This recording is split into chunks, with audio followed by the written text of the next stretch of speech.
best friends and a great guy. Hello, esteemed Parker Associates. My name is Jesse Tarnas, and I am honored to be the valedictorian of this great class of 2012.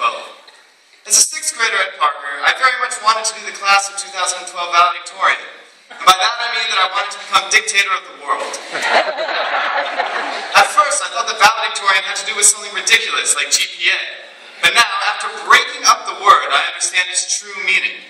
Valedictorian. Dictorian. Dictor. Dictator. Dictator. Boom. Who knew it could be that easy? Anyway, what I'm trying to say is thank you for allowing me the opportunity to experience my childhood dreams. I only ask that you don't proceed to send NATO to hunt me down. I'm currently in my rope and I really like to avoid that kind of international attention. As you can imagine, since I wanted to take over the world, I had absolutely fantastic social skills in the 6th grade. Truly unparalleled. Sarcasm. In spite of this, the fine young prepubescent kids of my class still befriended me, for which I am forever grateful. Since then, we formed a bond that is truly unbreakable, becoming the best of friends, and I'll truly be sorry to see everyone go their own separate ways. However, the greatest thing about Parker School is its feeling of togetherness, of unity, of ohana. That's why I decided to come in 6th grade, and that's one of the things I'm most thankful for now as I'm leaving. Not only is the unity in our class tremendous, but so is the unity between the students and the teachers at Parker. I remember in the 7th grade when Mr. Biondi asked me what my plans were for him when I took over the world. At first, I thought about commissioning him to work in a water park as a replacement for the dolphins. But then I thought better of it and answered simply this: tar and feather. Despite this, we still remain friends. Knowing my teachers on a personal level is another unique characteristic of the school that I treasure. At this point, Doc's just as much my crazy bald uncle as he is my headmaster and debate coach.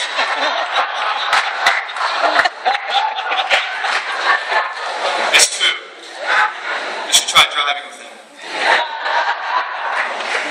There could not be a better school, nor a better class to exemplify how the bonds of unity can create a sense of community that truly makes the whole greater than the sum of its parts. And I'm grateful to every single member of Parker's student body, faculty, and staff for making the last 7 years so wonderful. 4 minutes ago, as I was writing my speech, I was stumped as to what to write about. I could talk about this class's unity for hours on end, but by then Gian, Thomas Long, and Hayden would have grown full beards, and we'd have to pause the entire ceremony. So I'll talk about something else. I'm going to tell you all the meaning of life. Of course, I don't actually know the meaning of life. I'm 17 years old and dressed like a medieval court jester. But I'll do my best, nevertheless. When I was a young boy, just a year away from starting my Parker School education, I read a magazine. In this magazine, there was a discussion of Jennifer Aniston's incredibly scandalous romance. Oh wait, different magazine. In this other magazine, not People, which I definitely have never read, there was an article entitled The Meaning of Life. So I was like, oh cool, I'm 9, I'll totally get this. And proceeded to read a story about a young boy who picked up a piece of glass he found on the sidewalk. Definitely not the sidewalks of Parker School, because that would be incredibly dangerous. Anyway, he started to play a game with the glass in which he reflected light into the dark corners that the light could not reach on its own. And that was it. That was the story. And I was really, really confused. I tried picking up pieces of glass everywhere and shining it around, but for some reason, my life was still not edgy enough. Eventually I said, this is probably the lamest thing I've ever done, and quit. However, now that we're all adults here, I get it. It might have taken me 12 years since I only got it 4 minutes ago, but who's counting? Anyway, the education this school has given us will allow our class to shine our compassionate light wherever we find it necessary. And I know that whatever we do as we venture out into the world, we will do it with passion, compassion, excellence, and integrity. So shed some light on the world, my friends. We owe it to the people who've raised us to do so. To end this speech, I cannot think of better words than those of the highly esteemed Stephen Colbert. Remember, you cannot be both young and wise. Young people who pretend to be wise in the ways of the world are mostly just cynics. Cynicism masquerades as wisdom, but it is the farthest thing from it, because cynics don't learn anything, because cynicism is self-imposed blindness, a rejection of the world because we are afraid it will hurt or disappoint us. Cynics always say no, but saying yes begins things. Saying yes is how things grow. Saying yes leads to knowledge. Yes is for young people. So for as long as we have the strength to say yes. Thank you for everything, all of you. Give yourselves a round of applause.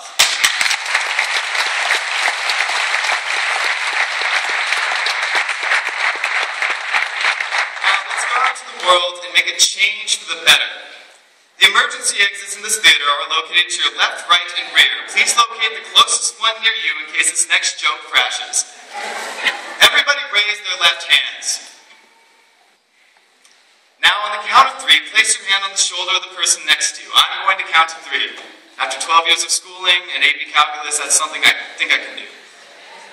1, 2, 3. Everyone doing it?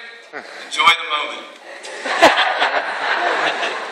Great, thank you. Now I know you've all been touched by my speech.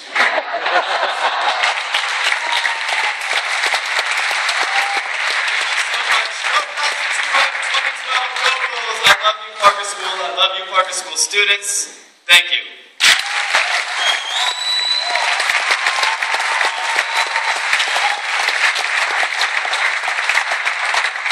It's my deepest pleasure to turn over the podium once again to Miss Grassard.